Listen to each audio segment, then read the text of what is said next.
നമസ്തേ sir. നമസ്തേ. ഇന്ന് ഈ പാർലമെന്റിന്റെ സ്പെഷ്യൽ സമ്മേളനം നടക്കുകയാണല്ലോ. അതായത് ലോക്സഭാ മണ്ഡലങ്ങളുടെ പുനർക്രമീകരണവും സ്ത്രീകൾക്ക് 33% സംവരണം ഇനിയുള്ള ഇലക്ഷൻ 2029 നടക്കുന്ന പാർലമെന്റ് ഇലക്ഷൻ മുതൽ കൊടുക്കാൻ വേണ്ടിയുള്ളൊരു നീക്കവും അതിനുള്ളൊരു നിയമനിർമ്മാണം നടത്തിക്കൊണ്ടിരിക്കുകയാണല്ലോ.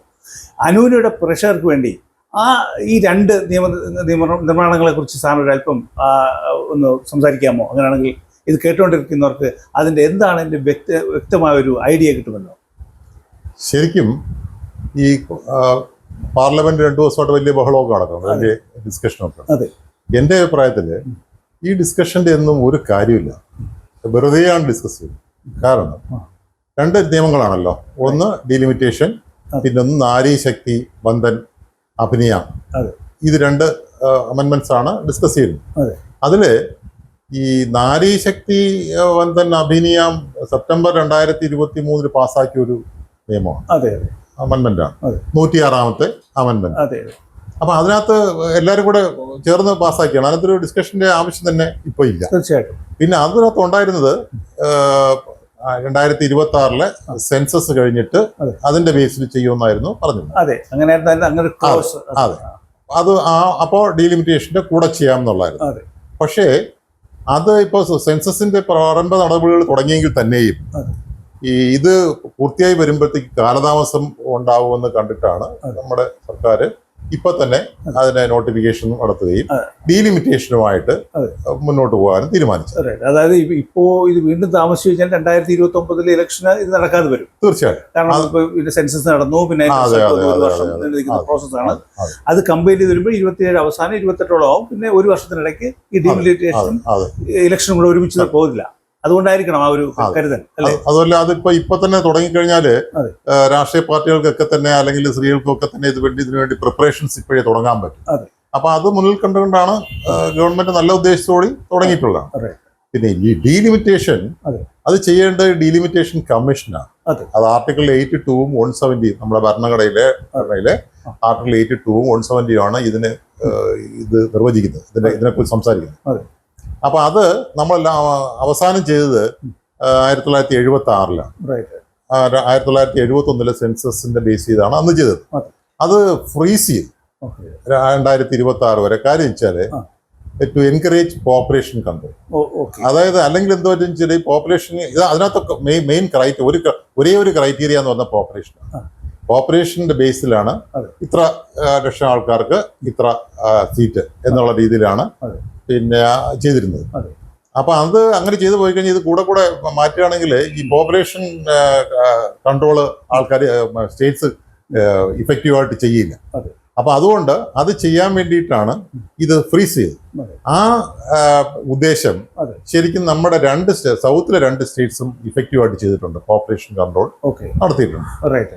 അപ്പൊ ഇപ്പോ ഉള്ള പ്രശ്നം കഴിഞ്ഞാല് ഇപ്പോ അതേ ക്രൈറ്റീരിയ, അതായത് പോപ്പുലേഷൻ ആണ് ഒരു മാനദണ്ഡമാക്കി എടുക്കുകയാണെങ്കിൽ നമ്മുടെ സൗത്ത് സ്റ്റേറ്റ്സ്, എസ്പെഷ്യലി നമ്മുടെ കേരളവും തമിഴ്നാടും, നമ്മുടെ ഇവിടുത്തെ പിന്നെ ജനന നിരക്ക് കുറച്ചതാണ് നമ്മൾ ശരിക്കും പറഞ്ഞത്.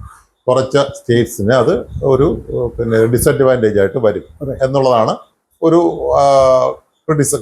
അത് ഒരു പരിധി ശരി തന്നെയാണ്. അപ്പോ അതിനെന്താ ഒരു പരിധി, അതിനെന്താ ഒരു പോംവഴി? 2 തരത്തിൽ ചെയ്യാം, 3 തരത്തിൽ ചെയ്യാം. ഒന്ന്, ടോട്ടൽ സീറ്റ്സ് അങ്ങോട്ട് ഇൻക്രീസ് ചെയ്യുക, ഇതുമായിട്ട് കൂട്ടാതെ, പിന്നെ പോപ്പുലേഷൻ ക്രൈറ്റീരിയ നോക്കാതെ. പിന്നെ സീറ്റ്സ് ടോട്ടൽ നമ്പർ ഇപ്പൊ 540-43 ഉള്ളത് 850 ആക്കി കൂട്ടുക. അങ്ങനെ ഒരു ഏതാണെങ്കിലും. പിന്നൊന്നുള്ള വെയ്റ്റഡ് റെപ്രസെന്റേഷൻ മോഡ്. അത് വെയ്റ്റഡ് റെപ്രസെന്റേഷൻ മോഡിനെ കുറിച്ച് ഞാൻ പറയാം. പിന്നൊന്ന് പോപ്പുലേഷൻ അതോടൊപ്പം തന്നെ ഹ്യൂമൻ ഡെവലപ്മെന്റ് ഇൻഡെക്സ്. ഇത് 3 പോംവഴികളാണുള്ളത്. സാർ, എനിക്ക് ഒരു സംശയം. സാർ ഇപ്പോൾ 2 കാര്യങ്ങൾ പറഞ്ഞതിൽ ഒരു ക്ലാരിറ്റിയുടെ ആവശ്യമുണ്ട്. ഒന്നെന്ന് പറഞ്ഞാൽ സാർ ഈ ഫ്രീസിങ്ങിനെ കുറിച്ച് പറഞ്ഞു. അപ്പോൾ അത് എങ്ങനെയാണ് ഈ ഫ്രീസിങ്? അത് ഏത് വർഷം ചെയ്തു, എത്ര വർഷത്തേക്ക് ഫ്രീസ് ചെയ്തു, ഇപ്പോൾ 2026 ആ ഫ്രീസിങ് ഒഴിവായി കിട്ടിയോ എന്നുള്ള കാര്യം ഒന്ന് ഒരു ക്ലാരിഫിക്കേഷൻ തന്നാൽ നന്നായിരുന്നു. രണ്ടാമത്തേത്, ഈ ഹ്യൂമൻ റിസോഴ്സ് ഇൻഡെക്സിനെ എങ്ങനെ പാർലമെന്റ് മണ്ഡലങ്ങളുടെ ഡീലിമിറ്റേഷൻ വഴി ഉപയോഗിക്കാം, ഈ രണ്ട് കാര്യങ്ങളിൽ ഒരു ക്ലാരിറ്റി ഉണ്ടായിരുന്നെങ്കിൽ നന്നായിരുന്നു. ഫ്രീസ് ചെയ്തതിനെ കുറിച്ച് ഞാൻ 50 വർഷത്തേക്കാണ് ഫ്രീസ് ചെയ്തത്. അത് എന്നായിരുന്നു സ്റ്റാർട്ട് ചെയ്തത്? 2076 ഞാൻ നേരത്തെ പറഞ്ഞു. അപ്പൊ അത് ചെയ്ത് ഞാൻ പറഞ്ഞു, പോപ്പുലേഷൻ കൺട്രോള്, ജനനനിരക്ക് കുറയ്ക്കാനുള്ള എഫേർട്സിന് സ്റ്റേറ്റ്സിന് എൻകറേജ് ചെയ്യാൻ വേണ്ടിയാണ് അത് ചെയ്തത്. അല്ലെങ്കിൽ ഈ കൂട്ടിക്കൊണ്ടുവരും, അതനുസരിച്ച് കൂട്ടേണ്ടി വരും. അപ്പൊ അപ്പൊ 2026 ഇപ്പൊ തീരുന്നു. അപ്പോ അതിനകത്ത് സുരേഷ് ചോദിച്ചത് ഹ്യൂമൻ ഡെവലപ്മെന്റ് ഇൻഡെക്സ്. ആ ഹ്യൂമൻ ഡെവലപ്മെന്റ് ഇൻഡെക്സ് അതൊക്കെ വളരെ കമ്പോസമായിട്ടുള്ള പ്രൊസീജിയറാണ്. അതിനകത്ത് ഒരുപാട് പ്രശ്നങ്ങൾ വരും. അത് ഏതൊക്കെ ഫാക്ടേഴ്സ് ആണ് ചേർക്കേണ്ടത്. ഇപ്പോൾ ഉള്ള കോൺട്രവേഴ്സിക്കാട്ടിൽ ഇത് ഭയങ്കരമായിട്ട് കോംപ്ലിക്കേറ്റ് ആവും. അപ്പൊ അതാണ് അതിന്റെ കാര്യം. ഈ വെയ്റ്റഡ് റെപ്രസെന്റേഷൻ മോഡുണ്ട്. അതിനകത്ത് പറയുന്നത് പിന്നെ ഹ്യൂമൻ ഡെവലപ്മെന്റ് ഇൻഡെക്സും പോപ്പുലേഷൻ കൺട്രോൾ, അതായത് സ്റ്റേറ്റ്സ് എത്രമാത്രം പോപ്പുലേഷൻ കൺട്രോളിൽ വിജയിച്ചു, അതൊരു ഫാക്ടർ. അതോടൊപ്പം തന്നെ ഹ്യൂമൻ ഡെവലപ്മെന്റ് ഇൻഡെക്സ്. പിന്നെ ഒന്ന് GDP കോൺട്രിബ്യൂഷൻ. നമ്മുടെ മൊത്തം സ്റ്റേറ്റിന്റെ റവന്യൂ, സ്റ്റേറ്റിലല്ല സെൻട്രലിന്റെ റവന്യൂല് നമ്മുടെ സ്റ്റേറ്റ് എത്രത്തോളം GDP കോൺട്രിബ്യൂട്ട് ചെയ്യും, സ്റ്റേറ്റ് GDP, സ്റ്റേറ്റിന്റെ കോൺട്രിബ്യൂഷൻ ടു ദ GDP, അതൊരു ഫാക്ടർ. പിന്നെ ഈ ജിയോഗ്രഫിക്കൽ സൈസ്. അപ്പൊ ഇങ്ങനെയാണ് വെയ്റ്റഡ് റെപ്രസെന്റേഷൻ മോഡ് ഇതിലുള്ള 3 ഫാക്ടേഴ്സ്. പക്ഷെ ഇതൊക്കെ തന്നെ വെയ്റ്റഡ് റെപ്രസെന്റേഷൻ മോഡും പോപ്പുലേഷൻ പ്ലസ് ഹ്യൂമൻ ഡെവലപ്മെന്റ് ഇൻഡെക്സും ഒക്കെ തന്നെ വളരെ കോംപ്ലിക്കേറ്റഡ് ആണ്. പ്രശ്നങ്ങൾ കൂടുതൽ വർഷാക്കുകയുള്ളൂ. എസ്പെഷ്യലി ഗവൺമെന്റുകൾക്ക് അവരുടെ കഴിഞ്ഞ കാലങ്ങളിൽ അവർ ഇഷ്ടം പോലെ ചെയ്തതുപോലെ ചെയ്യുകയാണെങ്കിൽ ഇത് കൂടുതൽ പ്രശ്നങ്ങളിലോട്ട്. അതുകൊണ്ട് ഇതിന് ഒരു ശരിയായിട്ടുള്ള പോംവഴി തൽക്കാലം ചെയ്യാവുന്നുള്ളത് ഈ ടോട്ടൽ സീറ്റ്സ് അങ്ങ് കൂട്ടുക. അപ്പോൾ ഇപ്പോൾ ഉള്ളതിന്റെ 50% സീറ്റ്സ് കൂടെ ഓരോ സ്റ്റേറ്റ്സിനും കൊടുക്കുക. അത് കൊടുത്തു കഴിയുമ്പോഴത്തേക്ക് ഈ പ്രശ്നങ്ങളൊന്നുമില്ല. അത് കൊടുക്കാമെന്ന് പ്രൈം മിനിസ്റ്ററും പിന്നെ നമ്മുടെ ഹോം മിനിസ്റ്ററും ഇവിടെ പറയുന്നുണ്ട്, പാർലമെന്റിൽ പറയുന്നുണ്ട്. അപ്പൊ അത് കാണാതെ അതിനെ വിശ്വസിക്കാൻ പറ്റാത്തൊരു പ്രതിപക്ഷത്തെന്ന് പറഞ്ഞാൽ എന്താ പറയാ, എനിക്ക് മനസ്സിലാവില്ല. ഒരു പ്രൈം മിനിസ്റ്ററെയും ഹോം മിനിസ്റ്ററെയും വിശ്വസിക്കാത്ത ഒരു പ്രതിപക്ഷത്തിന് ഞാൻ എന്താ പറയേണ്ടത് എനിക്ക് മനസ്സിലാവും. അവരത് പാർലമെന്റിൽ വെച്ച് പറഞ്ഞ കാര്യമാണ്. പാർലമെന്റിൽ വെച്ച് പ്രധാനമന്ത്രിയും ഹോം മിനിസ്റ്ററും പറഞ്ഞൊരു കാര്യം വിശ്വസിക്കാൻ പറ്റുന്നതിൽ അവരത് എന്താണ് ഉദ്ദേശിക്കുന്നത്? പാർലമെന്റിൽ തന്നെ അവർക്ക് വിശ്വാസം ഇല്ലെന്നല്ലേ പറയുന്നുണ്ട് അർത്ഥം. തീർച്ചയായിട്ടും. അവരുടെ പിന്നെ ഈ റിസർവേഷനെ കുറിച്ച് പറയുകയാണെങ്കിൽ അതാണ് ഈ അഖിലേഷ് യാദവിന്റെ ഇന്നലെ ഞാൻ ആ പ്രസംഗം, പാർലമെന്റ് പ്രസംഗം ഞാൻ കേട്ടിരുന്നു. വളരെ ഘോരഘോരം പ്രസംഗിക്കുകയാണ്. ഈ റിസർവേഷൻ കൊടുക്കണം, അത് ന്യൂനപക്ഷങ്ങൾക്ക് കൊടുക്കണം എന്നൊക്കെ പറയാൻ സംസാരിക്കുന്നുണ്ട്. ഈ റിസർവേഷൻ എന്ന് പറയുന്ന ആശയം തന്നെ ഇനിഷ്യൽ ഒരു 10 വർഷത്തേക്ക് അംബേദ്കർ അനുവദിച്ച ഒരു കാര്യമാണ്. അത് വീണ്ടും ഇങ്ങനെ ഒരു കോംപ്ലിക്കേഷനിലേക്ക് കൊണ്ടുപോകണം. സാർ അതിനെ കുറിച്ച് എന്ത് പറയും? എന്താണ് റിസർവേഷൻ? ഒരു വീക്കായിട്ടുള്ള സമൂഹത്തിന് 1947 ഇന്ത്യക്ക് സ്വാതന്ത്ര്യം കിട്ടുന്ന സമയത്ത് വീക്കായിരുന്നു.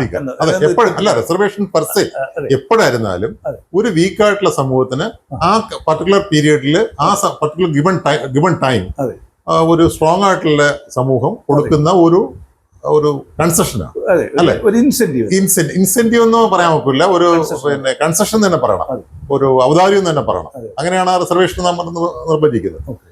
പക്ഷെ ഞാൻ പറയുന്നത് ഇപ്പൊ സ്ത്രീകളുടെ കാര്യത്തില് ശരിക്കും പറഞ്ഞാൽ ഇപ്പോ സ്ത്രീകൾ എവിടെയെങ്കിലും അവസരമുണ്ടോ? ഇപ്പൊ ശരിക്കും പറഞ്ഞാൽ പിന്നെ പുരുഷന്മാരെ പൂട്ടുന്ന തരത്തിലോട്ട് സ്ത്രീകൾ വളർന്നു കഴിഞ്ഞു എല്ലാ മേഖലകളിലും. ഓപ്പറേഷൻ സിന്ദൂർ തന്നെ എല്ലാ മേഖലകളിലും അവര് പിന്നെ നിരാനൂയിയൊക്കെ തന്നെ എത്രയോ വർഷങ്ങൾക്ക് മുമ്പ് വന്നു. അപ്പൊ ഇങ്ങനെയൊക്കെ അവര് ശരിക്കും പറഞ്ഞാൽ ഈ റിസർവേഷൻ അനുഭവിക്കുന്ന ഒരു വിഭാഗം പറയണം, നമ്മൾ കേപ്പബിൾ ആണ്, നമുക്ക് ഓപ്പർച്യൂണിറ്റീസ് തരൂ, അവസരങ്ങൾ തരൂ എന്നാണ് അവർ പറയേണ്ടത്. പക്ഷേ ഹാവിങ് സെഡ് ദാറ്റ്, ഒരു ഫാക്ട് റിമൈൻസ് ദാറ്റ് ഈ സ്റ്റാറ്റ്യൂട്ടറി റിസർവേഷൻ വന്നില്ലെങ്കിൽ ഉള്ള പ്രശ്നം പറഞ്ഞാൽ ഇപ്പൊ ഇരിക്കുന്ന ആൾക്കാർ അത് തന്നെ എൻജോയ് ചെയ്തുകൊണ്ടിരിക്കും. ഇത് ഒരുപാട് കാലമെടുക്കും ഇത് വരാനായിട്ട്, ഇവരുടെ ഇടയിലോട്ട് പെർക്കുലേറ്റ് ചെയ്ത് വരാനായിട്ട്. അപ്പൊ അതുകൊണ്ട് റിസർവേഷൻ നല്ലതാണ്, വേണം. പക്ഷേ ഈ ഇപ്പൊ പറയുന്ന അഖിലേഷ് യാദവ് പറയുന്ന റിസർവേഷൻ എന്ന് പറഞ്ഞാൽ അത് കുറച്ചുകൂടെ അത് ജാതി മതം ഇവിടുത്തെ ഏറ്റവും വലിയ പ്രശ്നം ഈ ജാതിയും മതവും പൊളിറ്റിക്സിൽ കൂട്ടിക്കളർത്തുന്നു എന്നുള്ളതാണ് നമ്മുടെ ഏറ്റവും വലിയ ഒരു അപജയം എന്ന് ഞാൻ പറയും. ഈ ഇവര് തന്നെ അതിന്റെ കൂടെ തന്നെ നമ്മുടെ പിന്നെ പ്രസ്സിനും ഇതിന്റെ നല്ല പങ്കുണ്ട്. പ്രസ് എന്താ ചെയ്യുക? അല്ല, പ്രസ് മീഡിയ എന്താ ചെയ്യുക? ഒരാളൊരു പൊസിഷനിൽ എത്തിക്കഴിഞ്ഞാൽ അയാള് ഏത് ജാതിയാണ്, ഏത് സബ്സെക്ട് ആണ്, അദ്ദേഹമാണ് ഇപ്പൊ ആദ്യമായിട്ട് ഈ പൊസിഷൻ വരുന്നത്, ആ ജാതിയിൽ നിന്നുള്ള ആ സെക്ടറിൽ നിന്നുള്ള അദ്ദേഹമാണെന്ന് പറഞ്ഞാണ് റിപ്പോർട്ട് ചെയ്യുന്നത്. അല്ലാതെ അദ്ദേഹത്തിന്റെ ക്വാളിറ്റീസ് പറഞ്ഞല്ല റിസർവ്, മെറിറ്റ് അല്ല, അദ്ദേഹം ഏത് ജാതിയിൽപ്പെട്ട ആളാണെന്ന് പറഞ്ഞിട്ടാണ് ഇവർ റിപ്പോർട്ട് ചെയ്തത്. അതാണ് ആൾക്കാരും വായിക്കുന്നത്. അപ്പൊ വായിക്കുന്നത് അവരും അതനുസരിച്ച് റെസ്പോണ്ട് ചെയ്യും. അപ്പൊ അത് അയാൾ പറയുന്നതിനകത്ത് ഒരു പിന്നെ കാര്യമായിട്ട് എടുക്കേണ്ട കാര്യമുണ്ടെന്ന് എനിക്ക് തോന്നുന്നില്ല. 10 വോട്ടിന് വേണ്ടിയുള്ളൊരു ആക്ടിവിറ്റി എന്ന് മാത്രം പറഞ്ഞത്. ഇന്നാണല്ലോ ഇതിന്റെ വോട്ടിംഗ്, ഇന്ന് വൈകുന്നേരം ആണല്ലോ ഇതിന്റെ വോട്ടിംഗ് നടക്കുന്നത്. പക്ഷേ അതിനകത്ത് ഇതൊരു കോൺസ്റ്റിറ്റ്യൂഷണൽ അമെൻമെന്റ് ആയതുകൊണ്ട് സഭയിൽ പ്രസന്റ് ആയിരിക്കുന്നവരുടെ 2/3 ഭൂരിപക്ഷം വേണമെന്നൊരു ക്ലോസ് ഉണ്ടല്ലോ.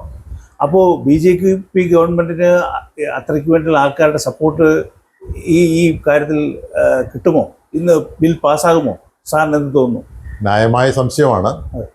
ഈ ഭൂരിപക്ഷം 2 തരത്തിൽ വേണം. മെജോറിറ്റിയും വേണം, അതുപോലെ തന്നെ പ്രസന്റ് വോട്ട് ചെയ്യുന്നതിൽ 2/3 മെജോറിറ്റിയും വേണം. അപ്പോൾ അത് ഇപ്പോഴത്തെ സ്ട്രെങ്ത് വെച്ചിട്ട് ഇവർക്ക് ഇല്ലെന്ന് തന്നെയാണ് നമുക്കറിയാവുന്നുള്ളത്.